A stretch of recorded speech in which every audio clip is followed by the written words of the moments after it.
Welcome. I'm Reverend Sue Browning. I am the minister who serves the Unitarian Universalists of the Chester River and the Unitarian Universalist Fellowship at Easton, two congregations on the eastern shore of Maryland. It is good to be together today. We're going to begin worship by ringing the bowl. We invite you to center, to leave at the door what you can, and to come join us for worship. And after the bowl finishes ringing, we will have Spirit of Life this morning.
Welcome, members, friends, visitors. It's so good that everyone found us online. And for anyone who's celebrating Mother's Day today in whatever way that you celebrate Mother's Day, if you're remembering a mom, remembering a grandmother, and the in-law, celebrating your mom or with your kids, whatever way you might be celebrating, we're with you this morning. And we're also recognizing that Mother's Day is often a holiday where we gather, we get together with folks, and people are finding ways to adapt. So great on the adaptation, and also it's sad. It's sad that in different parts of our lives we're having to gather differently. So for all that is today, we are grateful. We come awake to all that is around us. We come called to pay attention to what's going on in the world, especially in this time of limitation, to be aware of what the virus is doing to us in all of our various interactions in life. We gather on our Sunday services to soothe our souls. We gather to make meaning, gather for inspiration, and two, we gather to create together a just and fair world. So we invite you to bring all of who you are into the service today, all of your identities, all of the ways that you have experienced the world these last weeks.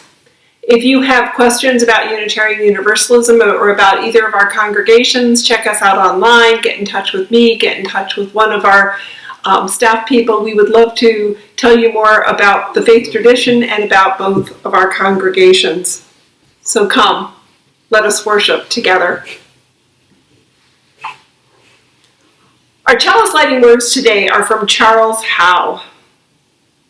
We light this chalice to affirm that new light is ever waiting to break through and enlighten our ways, that truth is ever waiting to break through to illuminate our minds, and that new love is ever waiting to break through and to warm our hearts. May we be open to this new light and to the rich possibilities that it brings to us. Let us light our chalice.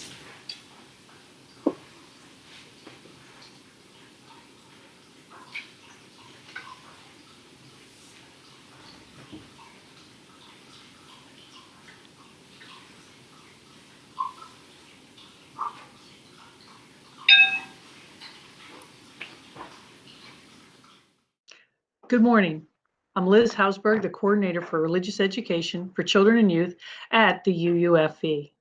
Today, I have our Thoughts for All Ages, and it's going to be a story called The Best Kid in the Forest.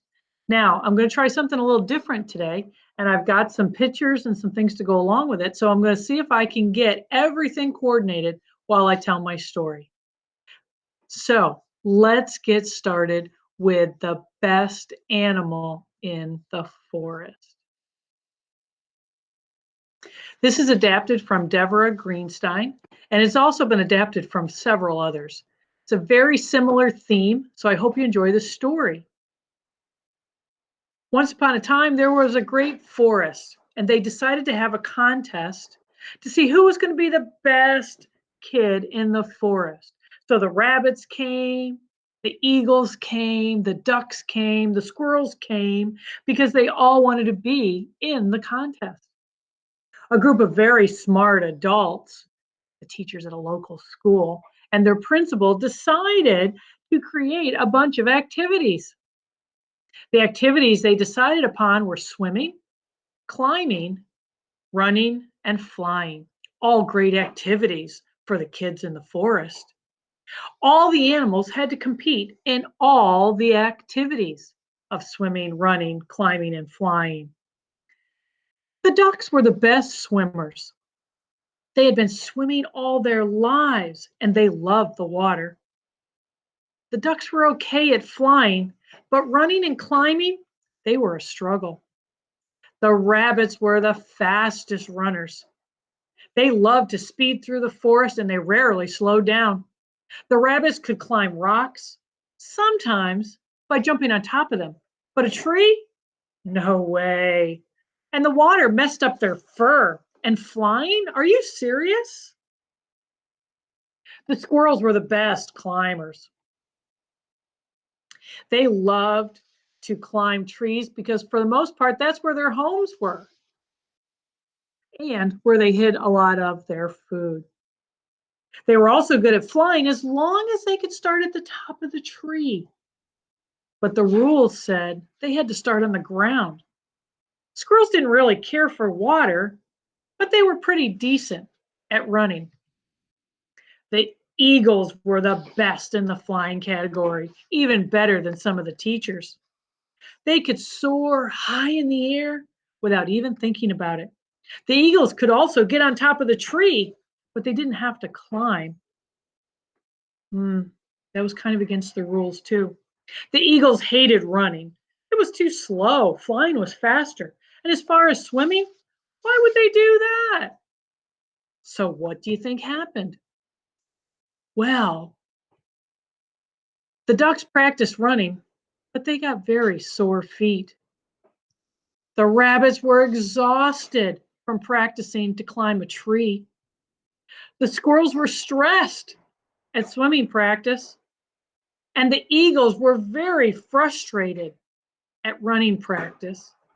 It seems each animal had a skill at different things.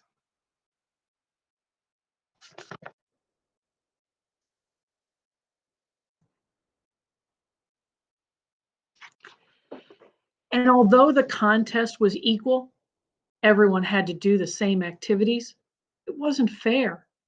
The animals were friends and they enjoyed playing together, but the contest didn't make them as friendly as they would like to be.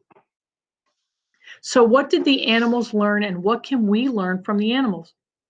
Sometimes we need to remember the skills of ourselves and others. Just because it may seem equal, like everyone shooting at the same basketball hoop, it may not be fair based on the age of our friends or the skill of our friends. Do we all need the same bike in order to enjoy a bike ride? Of course not. Some bikes have two wheels, some bikes have three wheels, and some of our friends have training wheels. We all can enjoy the same activity, just our bikes are different. We all need to have what we need to enjoy the activity. That's what makes it fair.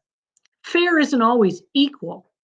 Fair is fair, where everyone can enjoy the same activity, but given what they need in order to have a good time still. The word the adults will be using today is equity, the quality in us to be fair. So when we're playing with friends, we need to remember that sometimes they may not be as good at something as we are, or we're not good at something as they are, but we can still all play and have a fun time. Remember, equal isn't always fair, but fair is always fair. So have a good time with your friends, and thank you very much. I invite us now into a time of meditation, a time of reflection. We come together, each bringing our own gifts to share. We come with the blessing of difference. We come into this space with our own dreams. Words from the Reverend Leslie Takahashi. Here in this place of peace, may we find hope. Here in this place of connection, may we find life-giving community. Here in this place of rest, let the unrest of our hearts turn us toward justice. Here in this space, made sacred by the memories of connection, let us feel ourselves part of a new world that grows from the old in the spiraling unity of years. Spirit of life, Spirit of love, hear those words linger, that sense of place that we are missing, but that trust we place in knowing, yes, we are here in a collective sense together. Here we are connected. Help us sense today the ways that in our joining we find hope, the place that that hope leads us to equity and compassion, that leads us toward justice. And we come to, in the honesty around social distancing, the yearning of our hearts to be visiting with one another, to be with friends and family. Hold all that we are experiencing in these times. Let's just take a moment and hold that in our hearts. Hold that as we are together at this time. Amen.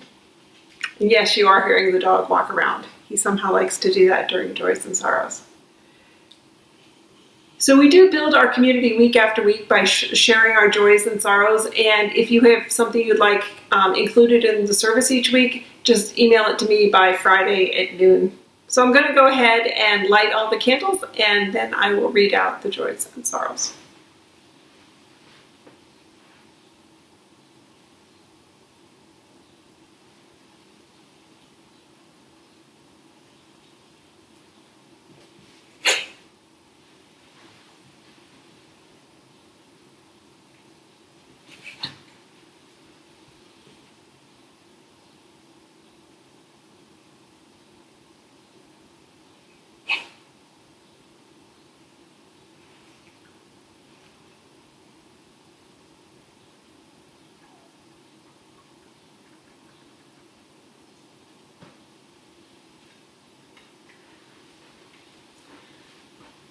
So we light our first candle this week, as we have each week, for those who've been victim of the virus, those who have lost their lives, those who are ill. We light the candle in joy for those who have recovered. And we light this candle in honor of the medical teams, the first responders, and the many with essential jobs that are working for us to keep us safe in these times. Our next candle is for MQ. MQ writes, on this day, Mother's Day, May 10th in 1959, I was my mother's Mother's Day gift. At 12:50 in the afternoon, I am so very fortunate to be happy, healthy, and working, and I hope I can share this positive energy as my birthday gift with all of you. Thank you, MQ. We light a candle for Mary. Mary had some surgery this week, and we're glad that that's behind her at this point.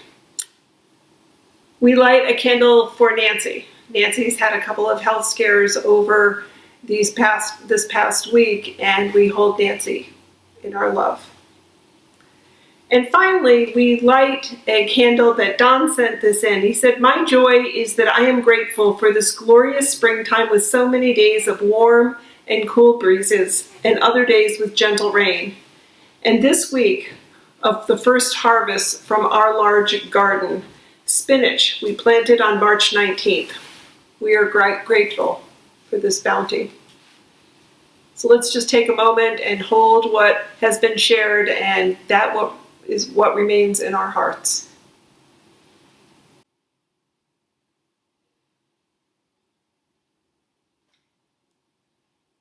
For the many ways our joys and sorrows come together, we are grateful.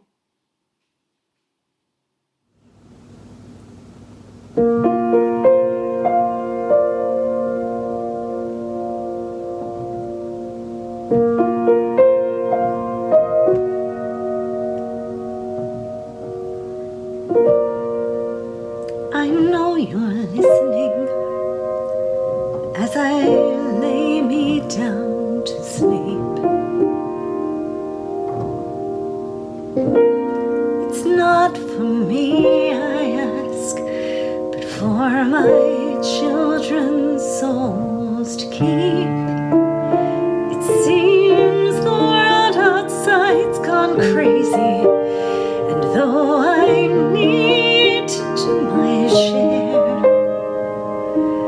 will you please take them under wing, watch over them especially, keeping them safe from everything. This is a mother's prayer.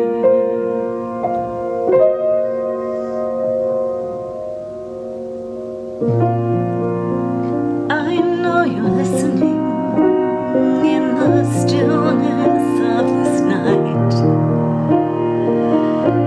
The news is blistering, so I hold on to your light.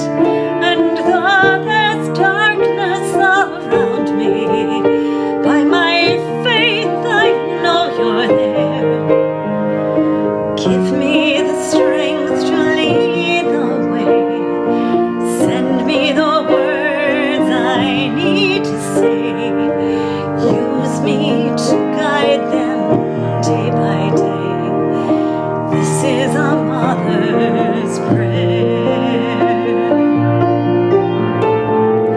I know I can't do this by myself.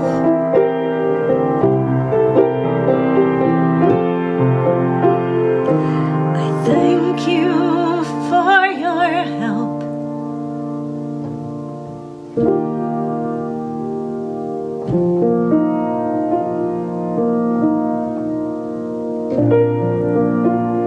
I know you're listening, so I know I'm not alone. I feel you here with me as we all face the unknown. Won't you return us to your garden, where no one's hurt and no one's scared? Free us from pride and bitterness. Keep us so close we won't forget. Teach us to love as you love. This is a mother's prayer. Teach us to love as you love. This is a mother's prayer.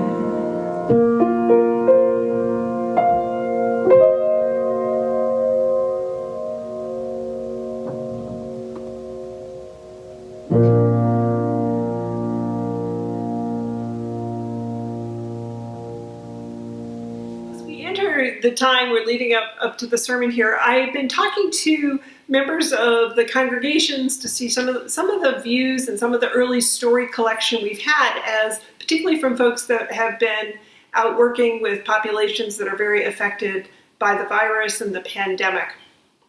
So I offered this reflection. This is written by Patty.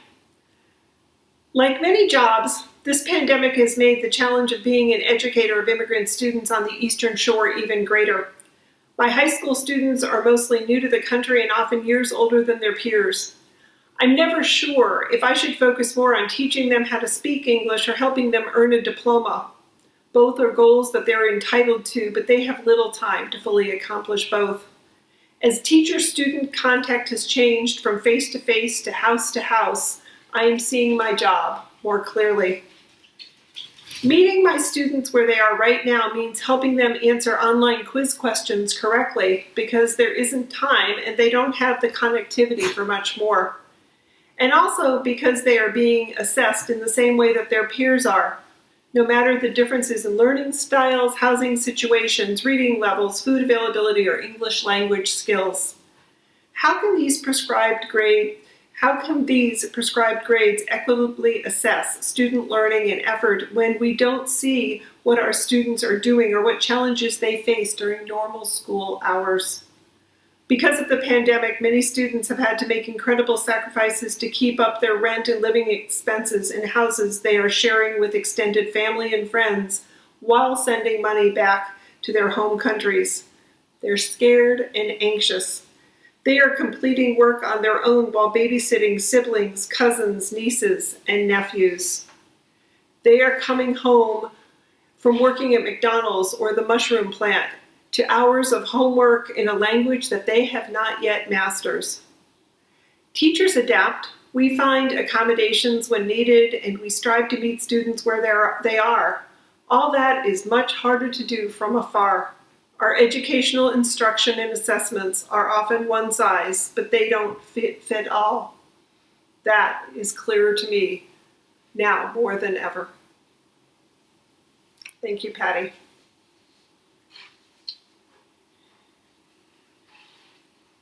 So as I said, I'm trying to figure out the way we might start collecting our perspectives about this pandemic. I think it's important that we're building on the stories and that we're paying attention to what we're seeing.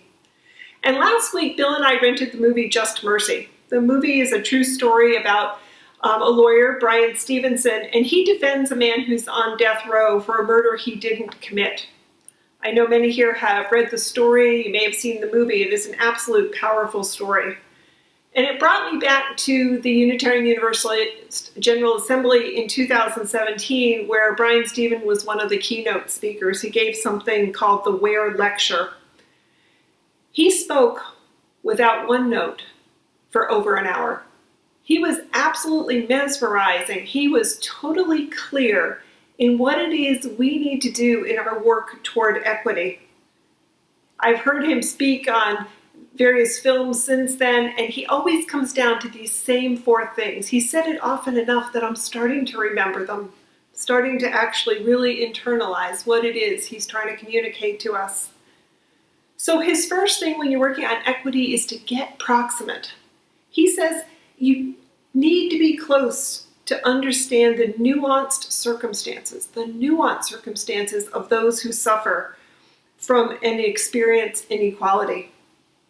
Second, he said, we need to change the narratives that sustain problems. Stephen finds that when you have narratives that fail to acknowledge or to accurately portray the reality of inequality, the narratives, what we keep telling ourselves, only serve to perpetuate it. Third, he believes we need to stay hopeful about our work on injustice.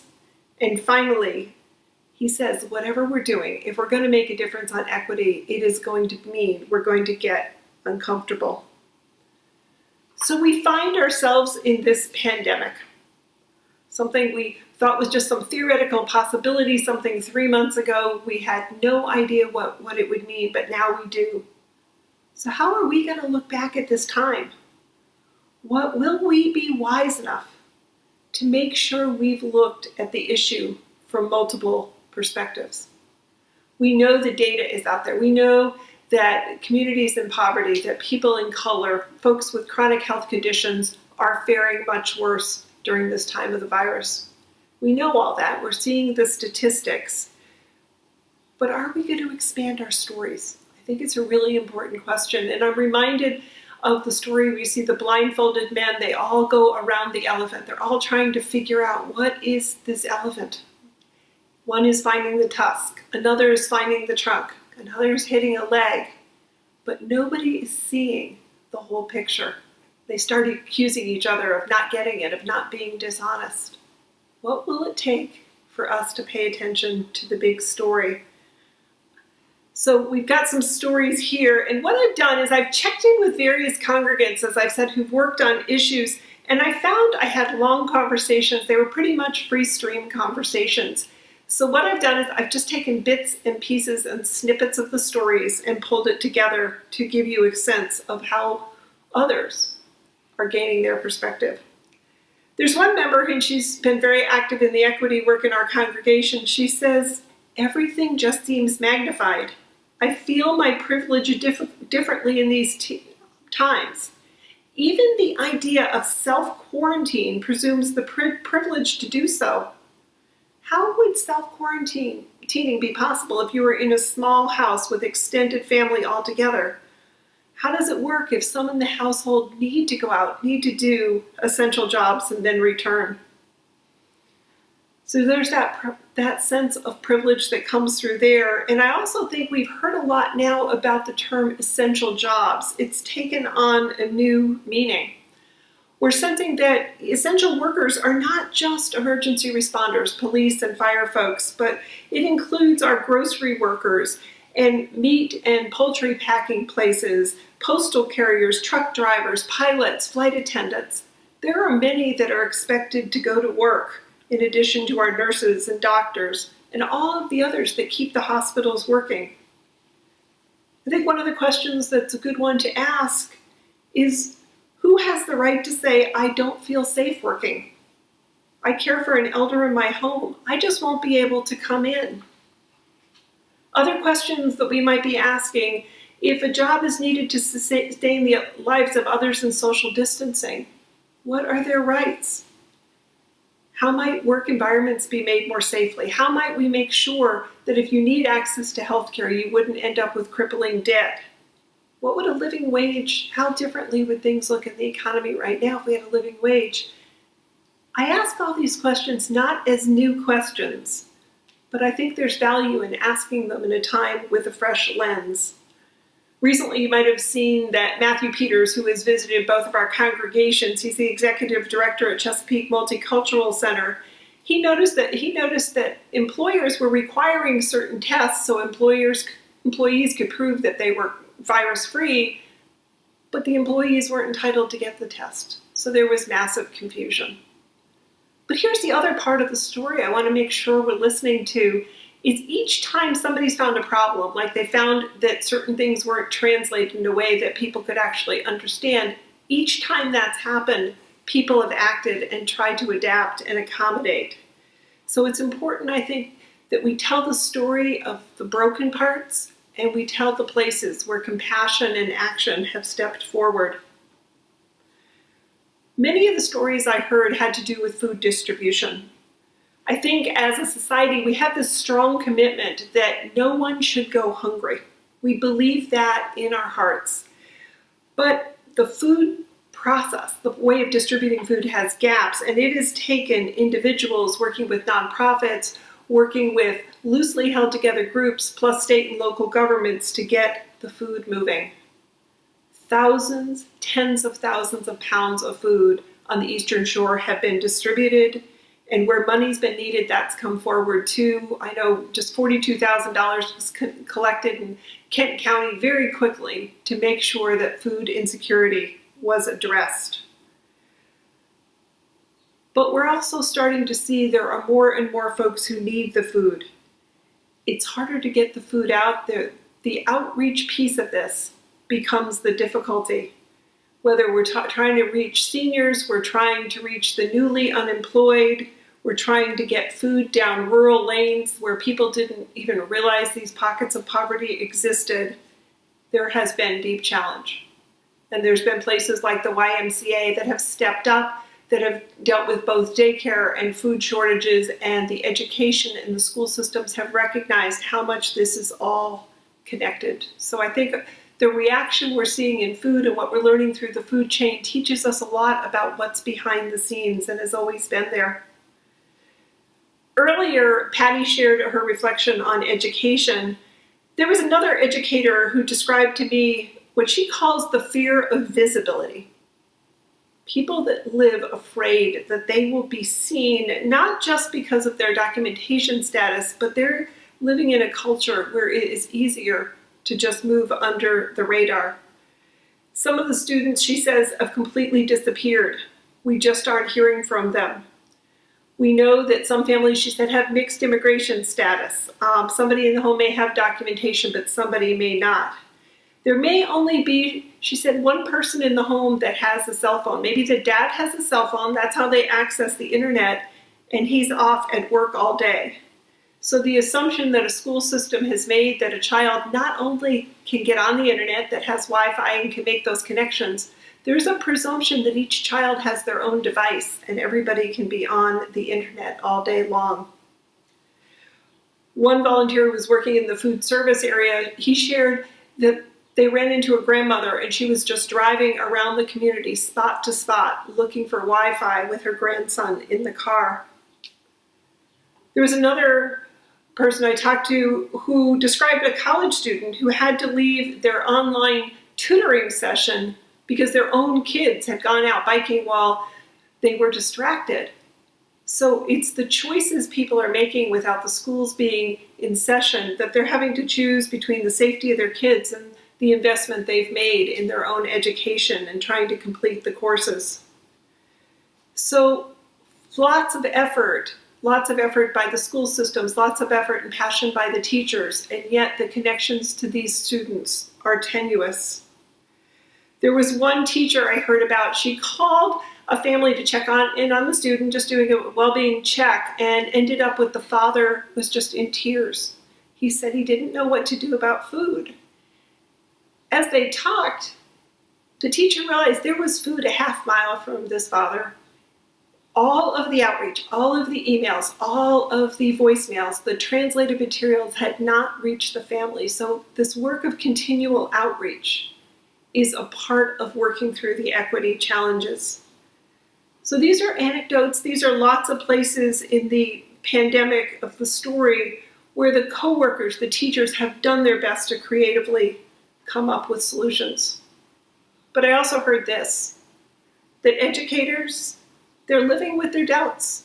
They're second guessing themselves. What could I have done before the pandemic, maybe to know these kids better? What might I have tried in my first interaction with them? There's an odd place where there's a new feeling of proximity to the students, and this feeling of proximity is happening due to the forced barrier. So teachers, educators, in your many roles, thank you. Thank you. So we see these patterns, and I think we've talked a little bit about education today, we talked about food, but one of the questions that the outreach folks keep asking is who is missing from the equation? Who is either not being served, is not at the table, whether we're dealing with healthcare, domestic violence. Where are we shining light on some of the problems? And then there's the part of the pandemic that we can learn from literally living a collective place where our well-being depends on one another. What are we learning in this time where we're being asked to wear masks in certain circumstances? That we're being asked to stand 6 feet away from each other. 6 feet is a very long way. What are we going to do as these rules are vague? They're understood differently in different pockets. The guidance is not going to be firm. And we've got an underlying part of the story that's related to fear. Fear for me, fear for you. So what is going to help us look at freedom? What is going to help us collectively name that freedom comes with responsibility? And that the reason I wear a mask is to be kind, for your family, for mine, to be safe. That I want to be respectful by wearing a mask and standing 6 feet apart. Where's going to be the science and the common sense? But I think we also have to put these questions through the ones we were talking about earlier, about our sense of equity, our sense of compassion, our sense of trying to understand a broader community where the struggles are challenging. So this isn't a sermon about guilt or shame, but it is a sermon inviting us to pay attention and to hear the nuances in the stories, to try to start imagining in fresh ways how things could be and to move in that direction, to see the possibility that as we care for one another, as we have the courage to look at the bits and pieces of the stories and adapt our own lives, we will sense what's awakening in us. Where might that take us on our path to greater equity and compassion? And remember, Brian Stevenson tells us to keep hope in the mix, to be thinking about the next steps through a lens of hope. And I think the pandemic may be a part of that lens in some very, very strange times. May it be so, and blessed be. Our final hymn today is hymn number 95, There is More Love Somewhere, and gratitude to the Rubens for helping us with this hymn today.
So before I offer the closing words, I just have a couple of announcements.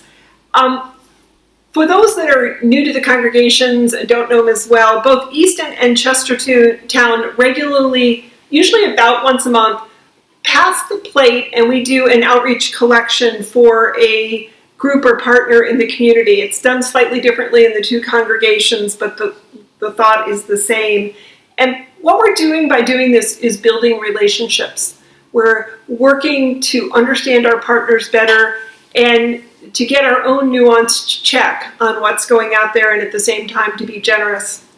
So today, Easton is doing their outreach collection for Care Packs, and Care Packs is a weekend food program aimed at preventing hunger among Talbot County's most economically vulnerable students. Even though the schools remain closed because of the virus, the Care Pack program continues to offer weekend packages, and what the families get is they get enough for 4 people. They get a couple breakfasts, a couple lunches, and a couple of dinners. And so Easton is very excited to support that. If you want to make a donation, check the newsletter, but basically it comes down to you can use the donate button on the website, specify that it's for the outreach collection, or you can send a check. The Chestertown congregation has also given some thought on how it wants to invite folks into a spirit of generosity and care. And what Chestertown did is they collected a handful of charities and local groups that could really use support at this time. And they are detailed in your weekly newsletter, the Reflections newsletter. And that's another great opportunity to give to the groups. So gratitude for the ways we reach out, the ways we form partnerships. And our general announcement, please, please, please read your weekly newsletter. It's our best hope of getting information to you at this time. So our closing words today are from Reverend John Burens and Reverend Rebecca Parker. Hope rises. It rises from the heart of life here and now, heating with joy and sorrow. Hope longs. It longs for the good to be affirmed, for justice and love to prevail, for suffering to be alleviated, and for life to flourish in peace. Hope remembers. Hope remembers the dreams of those who have gone before and reaches for the connections of them across boundaries. Hope acts. Hope acts to bless, to protest, and to repair. So we extinguish this flame, but not the light of truth, the warmth of community, or the fire of commitment. These we carry in our hearts until we meet again.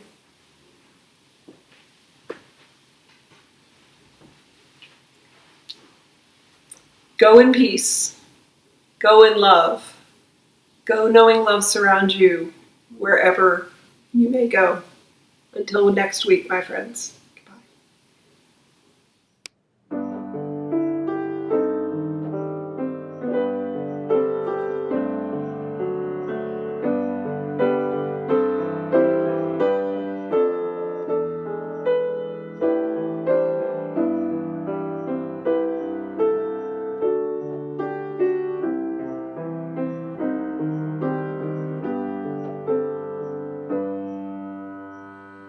Oh, lift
you can't fool all the people all the time. Say, now you see the light. What you gonna do? Stand up for your rights. Oh yeah. Get up, stand up.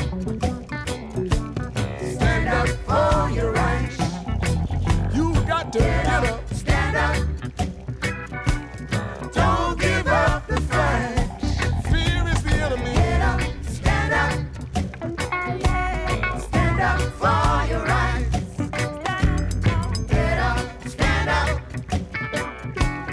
Don't give up the fight.